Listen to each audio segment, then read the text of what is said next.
Good evening, everyone, and thank you so much for joining us for our online event tonight, where the brilliant Myles Wickstead will be in conversation with the equally brilliant Layla Moran MP. We are delighted to have them with us, and we are delighted to have you join us at home too. You're almost welcome. I'm the Chief Executive of the Coalition for Global Prosperity, and we were set up 2 years ago because we believe that Britain is at its very best when it acts as a force for good in the world, and that a smart and effective aid budget, leveraging British expertise and British values, really can and does transform lives across the world. This has been proven time and time again, whether it's peace building, global security, economic development, and job creation. Our aid budget really does help to make the world a safer, healthier, and more prosperous place for us all. Not only is it morally right to support those overseas who are worse off than us, but it is in our national interest as well. And of course, we meet at a critical time to be discussing aid and development, and I strongly suspect that we will get into current events in more detail throughout the next hour. This is an interactive event, so please do type your questions into the chat box, and my fantastic colleague Layla, that's my colleague Layla, not Layla Moran MP, will make sure that Myles and our guest Layla get a chance to read them and hopefully answer as many as they can throughout tonight's session. Myles is going to introduce Layla Moran, so I'm going to introduce Myles. Myles has had a long career in the Department for International Development and the Foreign and Commonwealth Office. Highlights include being head of DFID's European Community and Food Aid Department and head of the British Development Division in East Africa. Myles coordinated the 1997 government white paper, Eliminating World Poverty, a Challenge for the 21st Century. He served on the board of the World Bank, was British ambassador to Ethiopia, Djibouti, and the African Union. Myles was from early 2004 to late 2005, head of secretariat to the Commission for Africa. Having left government service in late 2005, Myles is now visiting professor at King's College London and associate professor at the University of Exeter. He has been involved with a number of NGOs, trusts, and foundations, and his excellent book, Aid and Development, A Brief Introduction, was published by Oxford University Press in June 2015. And finally, in what I think must be one of many cherries on the cake of Myles's incredible career, he is a much valued member of the Coalition for Global Prosperity's Advisory Council. So with that, I will hand things over to you, Myles, to chair this evening's event. Thank you so much, Ryan. Life can be very confusing with two Laylas involved, and there are two Ryans at CGP, which makes it even more confusing. But it's great to be on this call, and among other things, I also chair Lib Dems in International Development, and it's a great pleasure to be doing this in coordination with CGP. So without further ado, although I think I just want to say one other thing, we've got a lot of participants in that, and this is not just a Lib Dem event. We've got participants here from right across the political spectrum.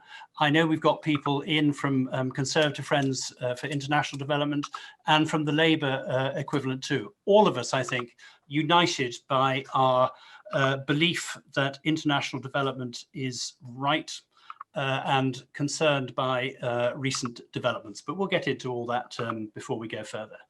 Layla, it's a great pleasure to have you on. Thank you so much for giving up your time. And as we discussed just before this started and people joined us, in a way, this is the worst possible time to be having this discussion, but also in a way, it's the best possible time to be having this discussion. There's a lot of flux around, as they say, but let's see where we go. Let me just introduce you very briefly first, Layla, and then I'll ask you one or two gentle questions to lead us into questions from the audience. So I'm sure people are very aware of your history. You've been the Member of Parliament for Oxford West and Abingdon since 2017, when you won by a fairly small majority of 816 votes. And then you were re-elected at the end of last year with an increased majority of nearly 9,000. Fantastic. You were actually fairly recently, isn't it? It seems a long time ago that all these changes happened, but you were elected as Foreign Affairs and International Development spokesperson. And I know that you are very passionate about these issues and very well qualified to speak on them, that you've grown up around the world.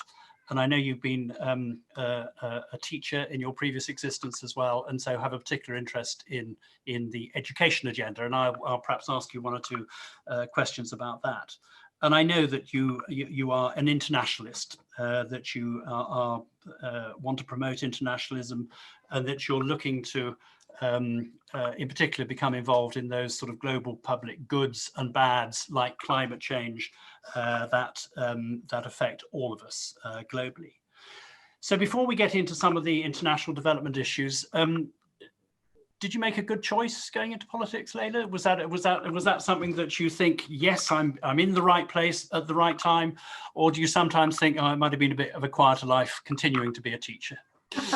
Well, first of all, thank you so much, Myles, and it's lovely to be here, and thank you for organising it, and thank you to Ryan and Layla, and how lovely to have another Layla. And it's not that common a name, so it's wonderful to have a mix-up of Laylas, because it's not very often you find two in the same room, albeit a Zoom room. And it's funny, actually, you say that, because at a time like this, it can feel very much like you are, being buffeted by these great global winds and, events, dear boy, events. And boy, has British politics felt very much event filled for the last, well, frankly, since I've been elected 2017 onwards. I like to say I've been forged in fire as a new MP, and I don't feel so new anymore, I have to say. But my upbringing was one as a daughter of a family that was very much rooted in development. My father was a Kennedy scholar, then went on to join the Foreign Office equivalent, the External Action Service for the European Union. And I grew up, as you say, internationally, but many of my earliest memories were forged in places like Ethiopia, where we moved when I was 5, during the Mengistu regime. And Dad was actually wonderful at making sure that we always understood the reason why we were ever in these countries was aid and trade, but mainly aid.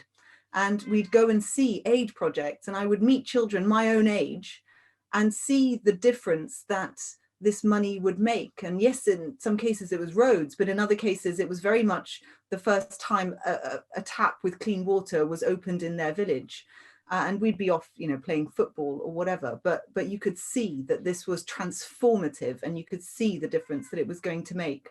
And I'd like to specifically thank CGP for the way that they reach out across Parliament, because, you can't choose your upbringing.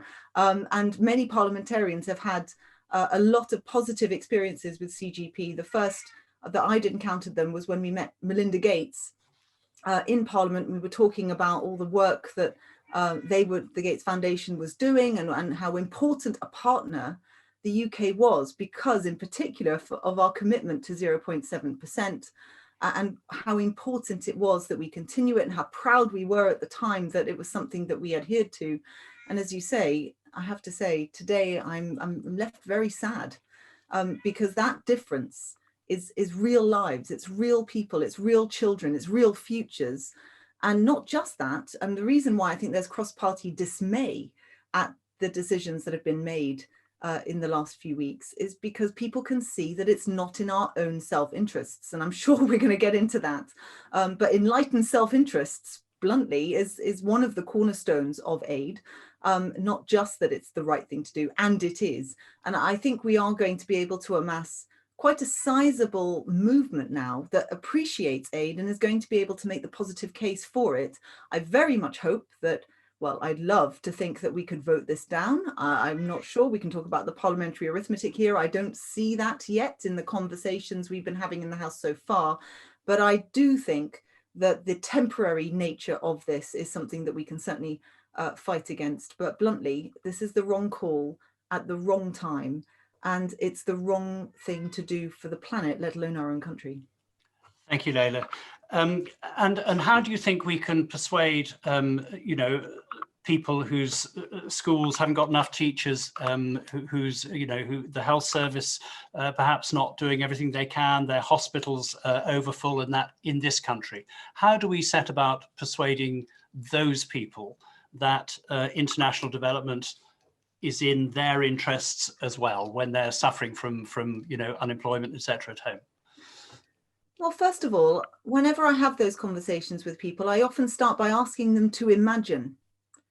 And that's a very powerful word, imagine, because it takes you out of numbers. It takes you out of the things that you might be able to bat away, and it immediately puts the individual in the shoes of someone else.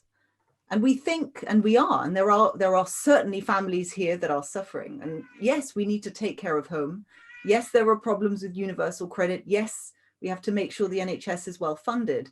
And all of those things are equally in our economic self-interest, because when you've got a workforce that is well educated, actually that is the way to increase productivity. So in its own way, regardless of the other reasons why we should do this, that is the right thing to do. But separate to that, I fundamentally believe, and I'm sure this is actually a genuine human instinct from anyone, but certainly a result of my childhood, is I know that I am lucky. I know that because I happen to be born to, relatively well-off parents, because of the color of my skin, because of, I was born in Hammersmith Hospital, where at the time, it was state of the art in terms of what they could give my mother in terms of medical and emotional support and all the rest of it, that I am here today.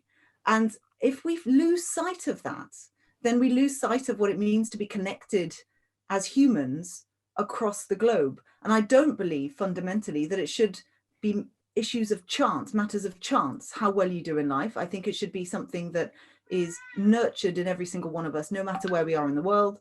And I think we also then move on to make the case. And for some, the most cynical, the most compelling argument is surely the one about migration, and is the one that says, well, you want to protect our own here, and you want to stop people coming here. And I disagree with you, but let's assume that that is an impasse that we can't cross over.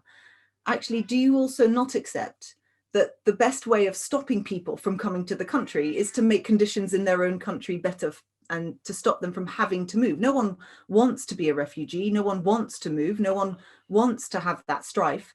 And the reasons they do is for very similar reasons that you would feel if you were in their shoes. So can't you see it's in your interest, if that's what you care about, for us to do this? It helps everybody.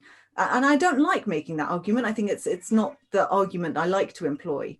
But for those who are very much, I would say on the furthest parts of where we can start to bring them over to the argument, that is an argument that I do think needs to be made. And this is the moment, I think, where we need to start making that quite robustly. And do you think that coronavirus, in a way, can help make that argument that this is something that affects everybody equally, climate change, and do you think the Sustainable Development Goals, on which I'm a bit of an addict, do you think they kind of provide a framing for this sort of commonality, universality? 100%, absolutely, Myles. And I completely agree that the Sustainable Development Goals, if we think about how they've been created in the first place, are a miracle. If you look back over thousands of years of humanity on this planet, it's taken this point for collectively all populations to say these are the basic rights. These are the things that we are all going to push for each other, because we recognize our interconnectedness. And there's also, the seminar I was on just before was Tim Berners-Lee talking about the effect of the internet during the pandemic. But in many ways, that was the start of humanity starting to see how it's interconnected. And it takes crises like these, I would hope. And there's a choice, by the way, there's a choice to be made now. Do we use this crisis as a point where we recognize how similar we are? Or do we use it in a way that closes down communication? And this is why, Trump saying things like the Chinese virus and trying to put these sort of racist tropes on what's happening here is the opposite of what I want to see, which is, the Oxford AstraZeneca collaboration that is saying that, no profit's going to go into that vaccine, and the COVAX facility that is looking at how do we ensure equitable access across the world. This is an amazing moment for us to reach out across the world and point out that unless you eradicate the virus everywhere, none of us are safe. So this is a really, really important moment, I think, to be making the case for that interconnectedness, and AIDS a part of it. And that's why it beggars belief to me that in this context, this is when the UK is starting to renege on those promises that we made. It doesn't make any logical sense. It makes emotional sense to some people if that's what you're playing to, but it's the wrong choice. And that's the point I'm going to be trying to make. Cross-party, I should add, I think there's really strong feelings on this on all sides of the House, and very importantly on the Conservative side as well, which I think is very, very important. And I do think this is going to be quite a bumpy ride for the legislation that they're intending to bring through, or at least I hope. Great, thank you, Layla. Well, we could, I could ask you questions all evening, but we've got a lot of questions already in from the audience, and I'm sure your namesake is waiting there in the background as I call their names. But I know education obviously is a particular passion of yours, and we've got 3 questions in actually that I'm going to pass to members of the audience to ask with your namesake's help. So John McClaverty from Oxfam, Joy Ruodo from the End Fund, and Anja Nielsen from UNICEF. They're all basically around sort of education in fragile states and in conflict zones. So so Layla, could we perhaps see if we can get John McClaverty on the line? And I can see John's come up. Hello, good evening. John, over to you. Hi, Layla, and thank you. I drafted this question before yesterday, but it is to say that global education is facing this perfect storm. There's 263 million kids out of school to begin with.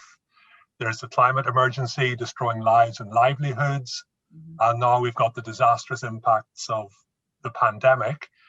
So how do you think the FCDO should step up and ensure that every child receives a quality education by 2030 and children's voices are heard? Fantastic, John, thank you. Let's take the other 2 questions straight on, Layla, if you can sort of hold those in your head for the time being, because I think they're all quite related. So Joy, can we come to you? And then Anja, or Anja and Joy. I can see Anja's name up on my screen. So Anja, if you're there, go ahead.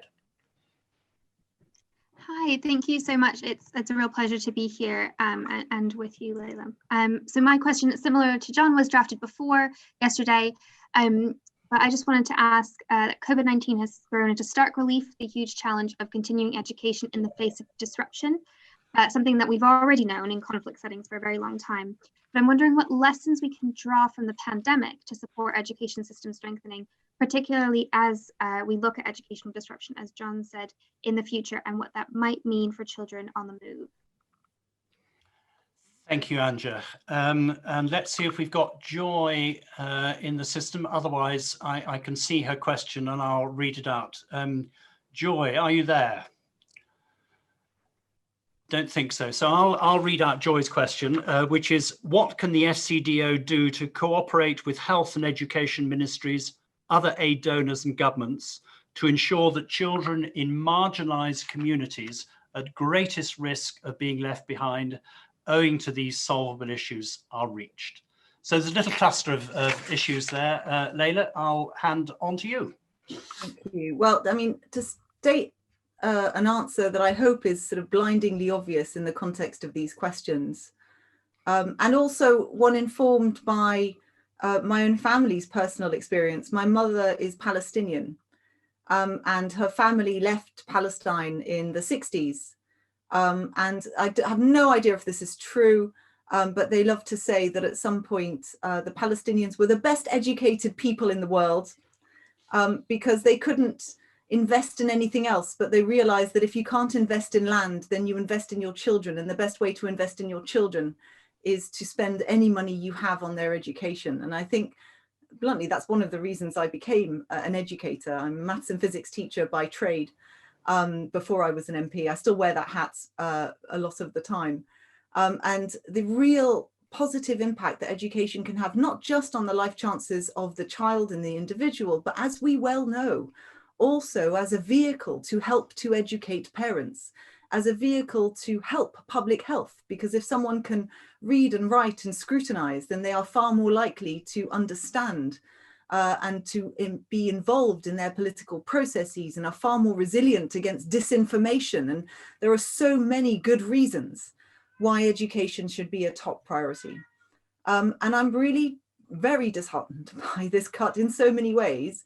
I think the government today, and I'm sure many of you on this call might have seen the exchanges with Dominic Raab earlier, who, by the way, I don't know if anyone else noticed, but he didn't look like he was enjoying it.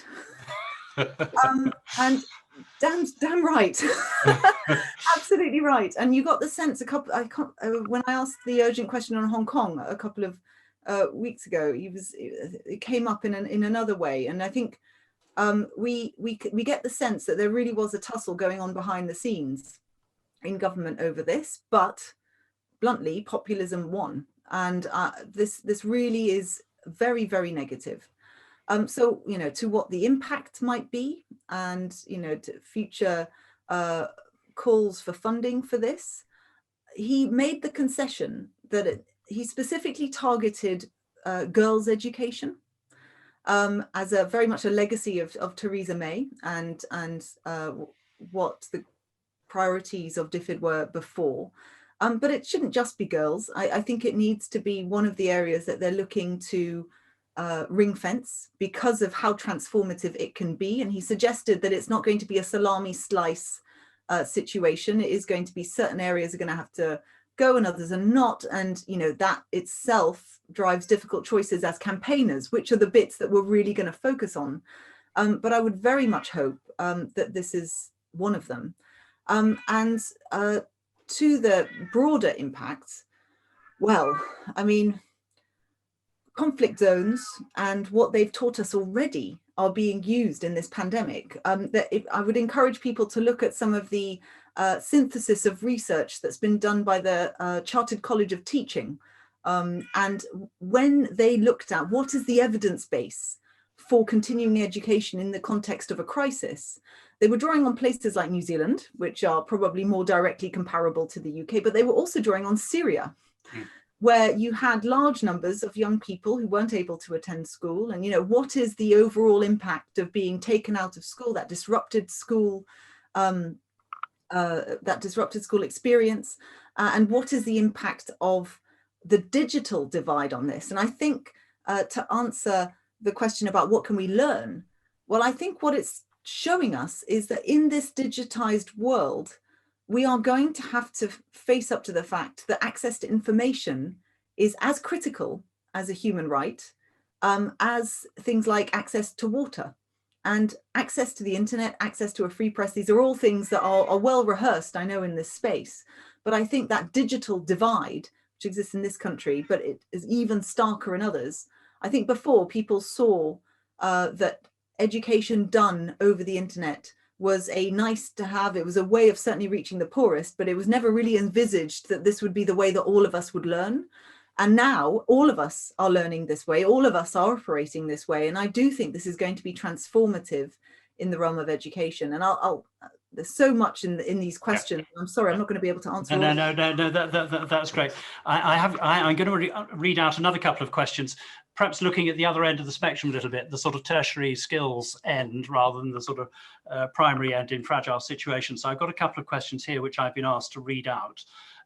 One from Tim Howarth, who's the CEO of United World Schools, who says, our schools and universities are one of the few areas where Britain is still regarded as the gold standard, with schooling and university models that are then replicated worldwide. With such influencing power, how can Britain support improving education systems globally? So that's one. And then a linked one, which is perhaps a bit more specific about the Commonwealth Scholarship Commission. And this question is about the financial burden due to COVID-19, which is going to have a knock-on effect on universities. And how can we ensure financial support to the Commonwealth Scholarship Commission that can effectively help universities during this period? And that's from Pauline de Souza at the Diversity Art Forum. But perhaps a bit of a reflection on that whole sort of tertiary education skills transfer area of policy. Yeah, thank you. Well, I mean, I'm a huge fan of the UWC schools. I was actually an international school teacher primarily, and the mission in order to have a scholarship-based access to very high quality education and many of them teach the IB, and that was the system that I grew up in as a teacher. I did A levels, but then that was the primary focus of my teaching years. And the line in the IB mission statement to, you know, educate for world peace, bluntly, makes that point. And I think it's a real shame if those kinds of access to that kind of education are diminished. Early on in my career, I went out to Cameroon to help not the very, you know, well-heeled schools, the international schools where people pay £20,000 per head in order to educate, but actually middle of the road Cameroonian communities access that education. I think is going to have, in its soft way, a huge impact on those who are then going to be those lawyers in that country, who are then going to be decision makers in that country, who might go on to be politicians. And you can change entire countries by changing the way that they have access to certain curricula. And I do genuinely believe that's true. And to Pauline's question, Pauline, I was really interested in your question because I don't know much about this. And so could I ask you or invite you, and this is an open invitation to anyone who's watching, to get in touch with me about the specific effects on this, because I didn't know enough about it to be able to give you a concrete answer. But I certainly know that in my, you know, dealings in Oxford, and we've got fantastic scholarship programs here, but I went to the Institute of Education, and similarly there, actually having people come to the UK from across the world, and also the UK being able to export its education system across the world is a really important part of our soft power. When people look at us, they look at a country that, you know, is showing itself to be compassionate and intelligent and leading the way in terms of best practice. And my worry at a time when Brexit, and, you know, I haven't mentioned Brexit yet, but we don't know what form it's going to take, but it's coming, and it's either going to be a bad deal or no deal. We need that soft power. That soft power is absolutely critical to so-called global Britain. And it's another reason why I think this is such a mistake right now. This is the moment where, if we were ever going to increase our influence across the world, and if we want these trade deals, surely we should be putting best foot forward. This isn't the time to be pulling back. Thank you, Layla. I'm just going to turn to a question that's just come in from Rebecca Tinsley. Your mention of Cameroon prompts me to ask this question. It's a bit left field, but I'm going to ask you anyway. Should the UK send aid and training to governments that use their security services to persecute their minorities? And Rebecca is very engaged with Cameroon, I know, and I suspect she has Cameroon in mind. Yeah. So Rebecca, I mean, I know about this from the conversations I was having with some of these teachers who were one of the English-speaking minority in Cameroon, and were being very open about some of the strife that they face, particularly in their more rural areas. You'll know more about it than me, but the week and a half that I spent there training those teachers, I got a flavor for what you're suspecting.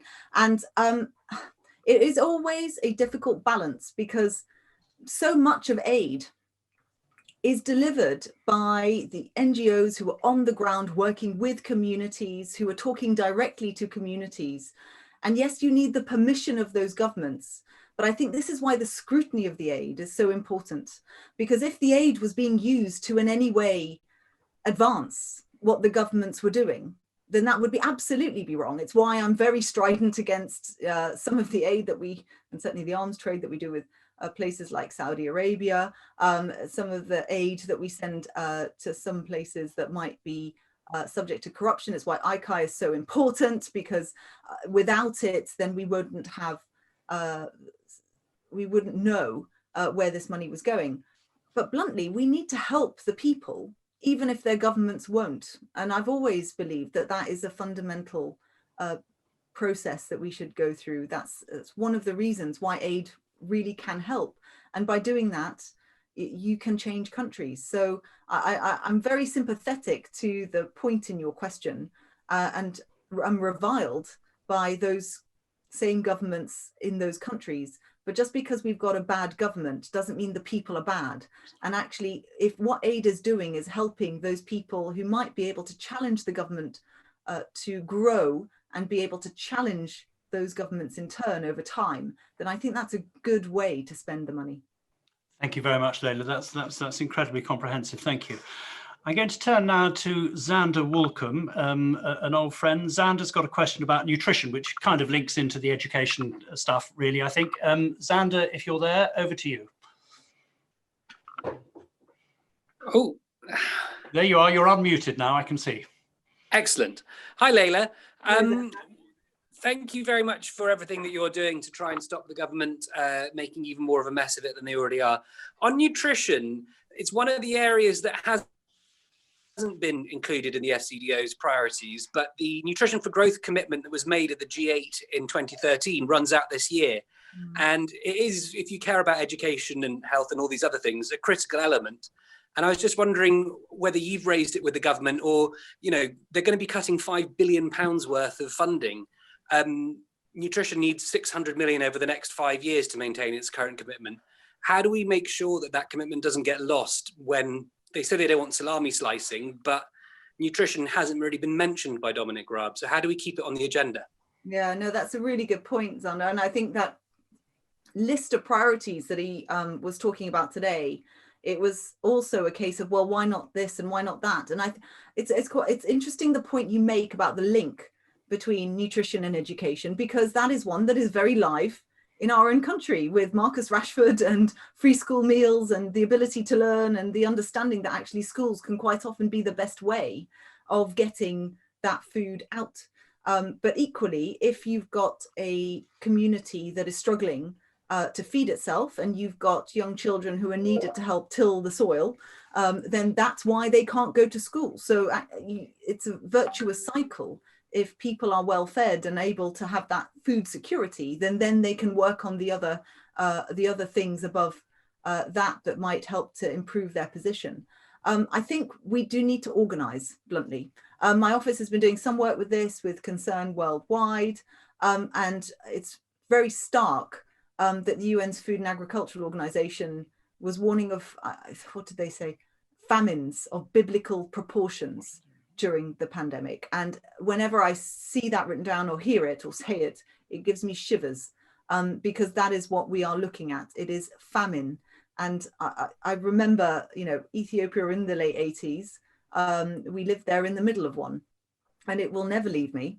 And the sight of those starving children is what inspired Live Aid. And we had millions of people in this country who understand what that is because of that movement in the 80s. And I'm sorry to say that with coronavirus around the corner affecting the economies of countries across the world, plus the slashes in aid, and I sincerely hope, and this is just as an aside, my concern, not just about 0.7% to 0.5 for our own self-interest, but does it also send a signal to other G7 nations that they are going to be allowed to also cut their budgets? It's a race to the bottom rather than a race to the top. Is the cumulative effect of this that overall the amount of money that's going to be available to deal with these very basic needs, it's just not going to be there. So I'd suggest those who are interested in this area, I mean, we need to coordinate. And I think it's going to be an issue that as a group of people, whether it be through your organizations or as an individual, are interested now. There is this opportunity, if they are going to do this, which I suspect they will, and we are going to have influence over what they spend it on. I think we need to coordinate about what those priorities should be, because otherwise it's going to be 100 people begging with one small little plate, and the big picture issues, of which nutrition is clearly one, are going to get missed. Thank you, Layla. So I'm just going to broaden us out a little bit into sort of broad international policy now. There's a question in from David Thompson at the British Council, who says the UK is recognised as a soft power superpower, and was ranked first in the G20 survey research carried out by the British Council. David is from the British Council, what do you think are the main sources of UK soft power, and what opportunities do you think they present us with overseas in a rapidly changing and potentially unstable geopolitical landscape?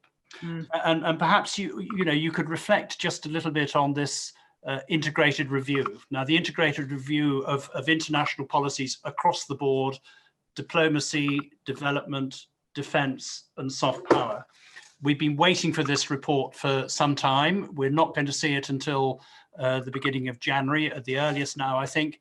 And I think all these decisions about integrating the Foreign Office and DFID and the aid budget coming in advance of that integrated review have come as a bit of a surprise to many of us. And I assume to you too, Layla. Absolutely. So to the point of where is our soft power?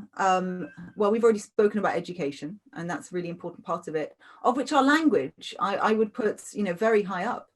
And I will say I think the work of the British Council is massively undervalued as a soft power tool, because when we want people to think of our country, and certainly up until bluntly Brexit happened, and I don't think a lot of the British population saw this. When people thought of Britain, they thought of a country that gave rather than took, a country that stood by its word, and a country that understood what was in its own best interests was to spread itself across the world. And yes, we may not have had the empire anymore, but actually our influence meant that we punched above our weight.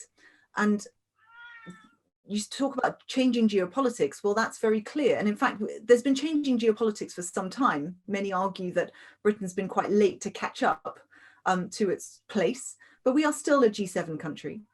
We still have a very important economy. But to all the other things that we attribute our soft power to, whether it be a seat at the Security Council and UN, which of course needs a lot of reforming, but actually also with our pop songs, with our films, with our actresses, with actors, with everything else that we do, and also our media, and the importance of things like the BBC World Service, which is one of the only ways in some parts of the world that people can get impartial, high quality journalism about what's going on, not just in their own country, but also across the world in their language. These are all things that we need to be investing in because it helps us. And it helps us because when we are then going to other countries and saying, well, do you want to do a trade deal with us? Are we a country that you want to deal with? They're far more likely to say yes. And so it's incredibly short-sighted. We've got the G7 summit next year, and we are going to lead that as a diminished country. And it's going to be quite sad. And I think this is a point that we need to start robustly making. It was mentioned a few times today in the statement, but I think that point about strong Britain thrusting out on its own, global Britain, all of that rhetoric that we've been seeing over the last few years, well, I'm sorry to say this move and what we've been seeing from this government over the last few years has not met the expectations of their own rhetoric. And at some point, it's going to come back to bite us when we end up with trade deals that aren't as good or relationships that end up breaking down. And to the review, I mean, I think the point about that is that, they are putting extra money into defense, and I can see some of the arguments for that. But if you think about soft power, yes, defense is one, and the Five Eyes partnership is very good. But then on the other hand, you've got China who is saying, well, Five Eyes, we're going to poke your eyes out over Hong Kong. We need to find other ways that we are also exhibiting soft power, because defense isn't the only way that's going to work. Yeah, thank you, Layla. I've got a question here from Bamidele Soeton. I hope, Bamidele, I've pronounced your name more or less correctly. And I know you're at university, I don't know where. And it covers a little bit of a point that we tackled earlier, or Layla gave an answer to, but why don't you go ahead? I can see you there, Bamidele, are you there? Hello? Yeah, we can hear you. So go ahead and ask the question.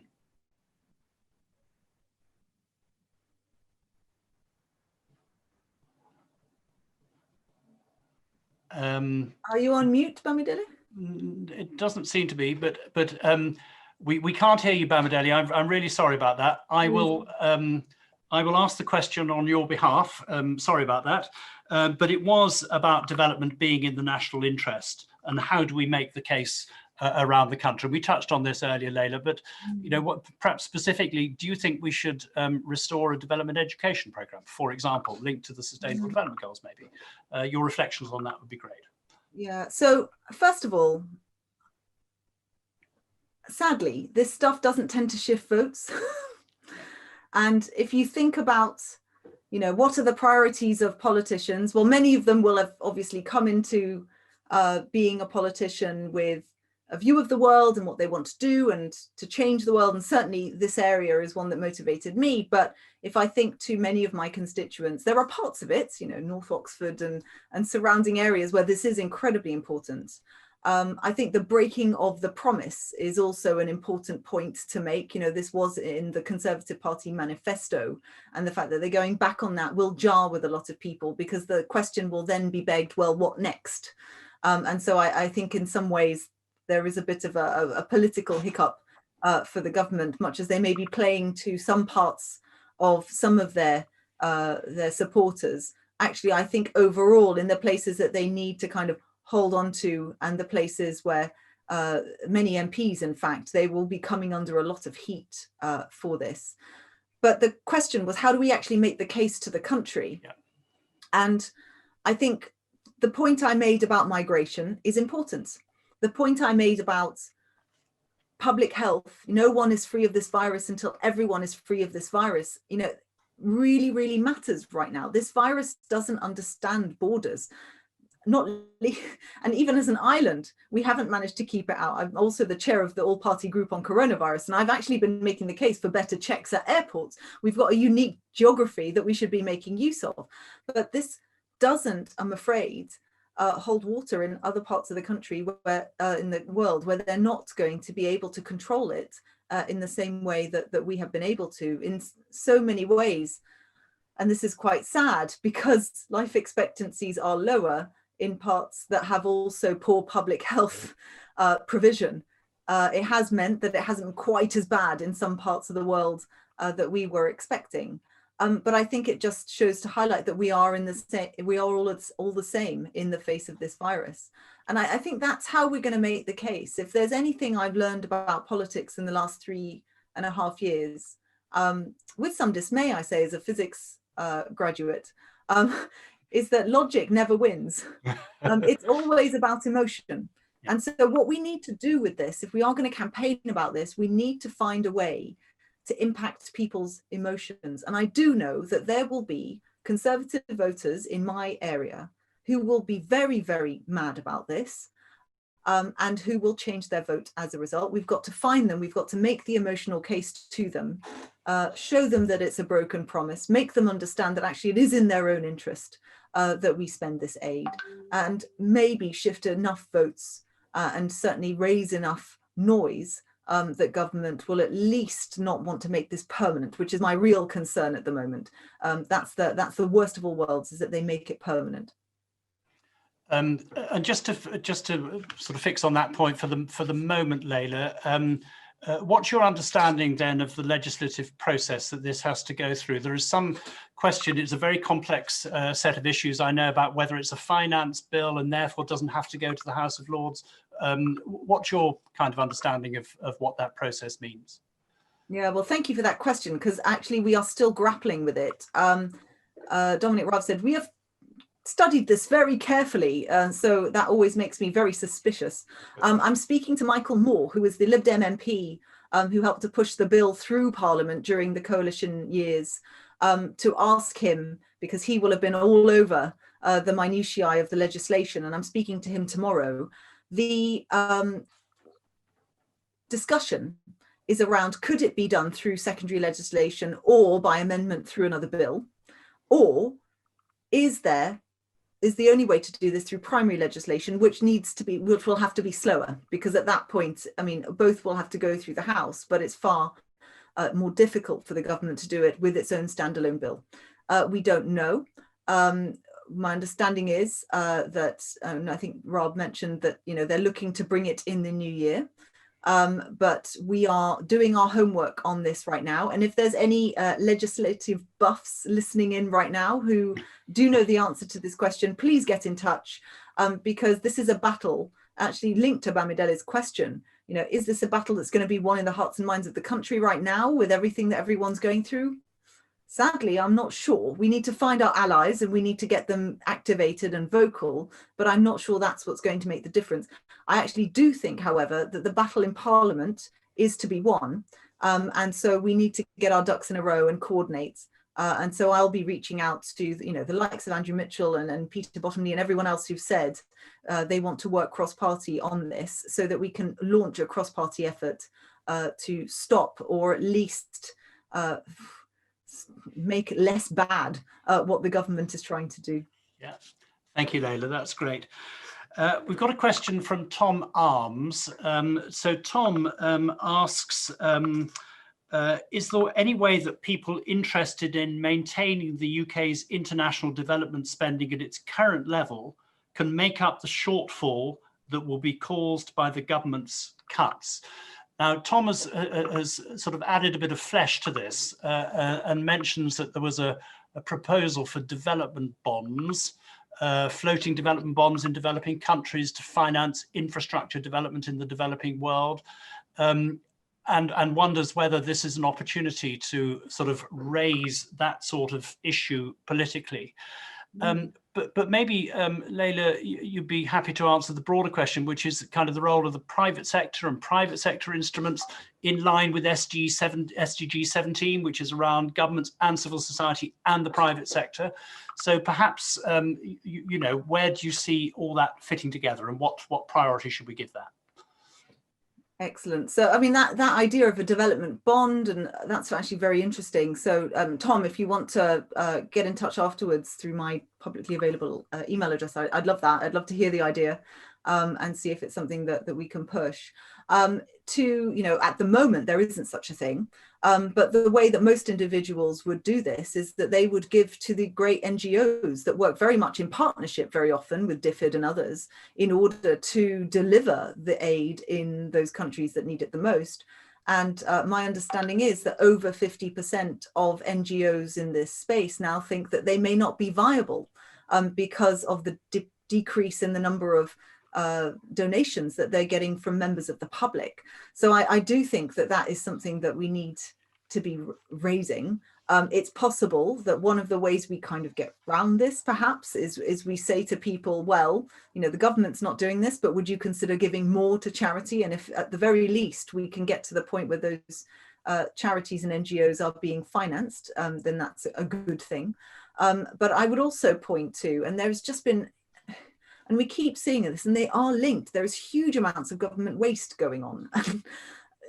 Huge amounts. There's been £5 billion odd that's been recognised as sort of vanity projects. I mean, is this really the time for a Brexit festival? You have to ask the question. Is this the time for them to be saying, oh no, we're not going to release the details of our PPE contracts? And in fact, I and Caroline Lucas and Debbie Abrams with the Good Law Project are taking the government to court because they haven't been releasing the details of their procurement processes. And the NAO report that came out, I think it was yesterday or the day before, made it very, very clear. 99.5% of a very large number, billions and billions and billions of pounds, is sizable amounts of money. And bear in mind, the amount of money that we were giving to aid even under 0.7% was going to decrease because it's a proportion of the economy. So a lot of that money could have been made up in other ways. And I think it's right that we are asking these questions, and it's right that we challenge the government to spend its money, taxpayers' money, more wisely.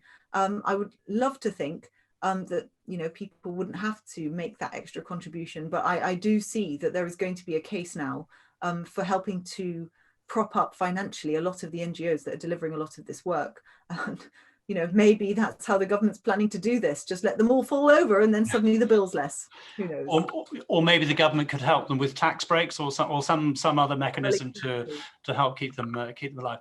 And just on that point about accountability and spending money well, I mean, DFID had a very strong reputation for that, Layla, of course.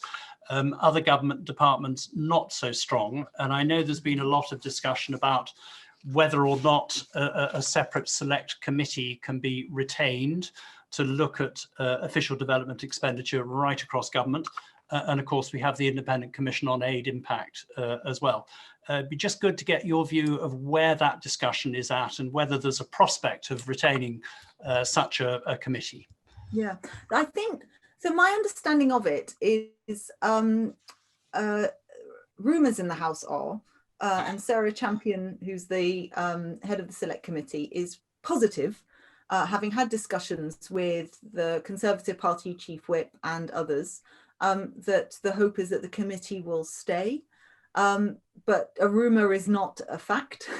And so we do need to keep pushing for this. And my colleague Wendy Chamberlain has a bill where she's making the case for why this is absolutely needed.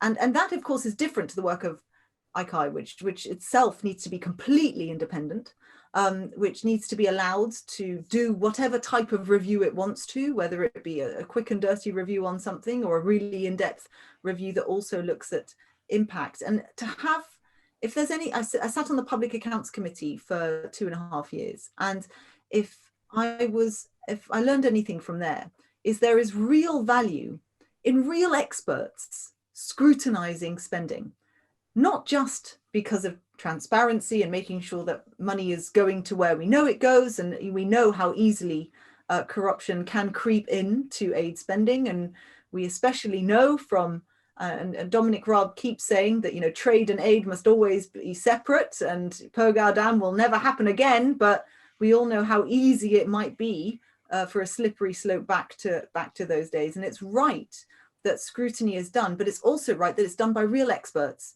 who have a real interest in this area, who are able to say to the government, well, you've done this, you could have done this better, because what it does is it improves value for money. And that's what the taxpayer wants. They want to know, you know, they may not agree with the way something's spent. And actually, bluntly, the way democracy works is no one will always agree with everything, probably. But they want to at least know that if that's what you aim to do, that it was the most bang for buck that you could have had with my hard-earned money. So I do think it hopefully will stay. If it's not, that is the cherry, you know, that is the worst thing that they could possibly do. I suspect that they won't want to have that battle as well, and that they might see the keeping of the Select Committee as the concession to what they're doing. But let's see. Fingers crossed. We're coming towards an end, Layla, and I'm going to ask you a big question, as it were, to finish up. Supposing 2 or 3 years down the road, or 4 years down the road, you suddenly find yourself as Secretary of State for International Development. Where would your priorities be? What would you, and you had a budget which was, you know, back to where it should be. What were the things that you would prioritize? What would you do differently that's not happening at the moment? I guess that education may feature somewhere in your answer, but tell us what you think. Yeah, well, thank you. I mean, what I do know is that the world changes all the time. And so to say specifically is quite hard in 5 years' time, because I know that in addition to education, you'd want to make sure that digital divide that I spoke about, I think, is going to become ever more stark. It's the new form of inequality, or at least it's another repeater of inequality across the world. And unless you take that seriously, in also, you know, things like disinformation, and I know those things are discussed, and very often they're talked about in the context of sort of anti-terrorism. But actually, if you look at all the research into what makes populations resilient against things like disinformation, it is education. So that clearly has to come top. And with that, you know, yes, children, but also women. And I was really very, very sad, I have to say, that the basic announcement of this cut happened on the International Day of Ending Violence Against Women. And they could not have picked a worse day. We know that gender-based violence is still rife across the world. Britain has led on this, and actually credit to Theresa May for making it her own priority when she was Prime Minister. It shouldn't take a female Prime Minister to make that a top priority. But yeah, if I was in the lucky position of being the minister in DFID, then I would do that. And then probably the third campaign that I would take up is to continue the great work that people like Lynn Featherstone did when she was a minister in DFID on things like female genital mutilation. She came a long way with that, but there is still a long way still to go. Thank you so much, Layla. We've come to the end of the session. I want to say a huge thank you to you for answering the questions so fully and openly. Very much appreciated. And I do hope that chance will come for you in 4 or 5 years' time to be Secretary of State for International Development. But I also want to thank all those who sent in questions. 1 or 2 people are going to follow up with you as you've kindly offered. And it's been great to have such an enthusiastic series of questions coming in from people, and as I said at the beginning, from across the political spectrum. I think that whatever political stance we take on things, there is a big influential group of people who are determined that international development should be a part of what we are, and that resourcing it properly, it really is a part of Global Britain. And finally, let me say thank you to our colleagues at the Coalition for Global Prosperity for doing such a great job in pulling all this together. Hopefully next year we might even have a party conference in person where we can put together some sort of event. Wouldn't that be lovely? Wouldn't that be nice? Wouldn't that be nice? But let me say again, thank you to everyone for participating. It's been great to have you. Thank you, Layla. And I'm going to go and have a drink now, and I expect everybody else will too. I hope so. Take care. Take care, everybody. Bye. Bye-bye. Bye.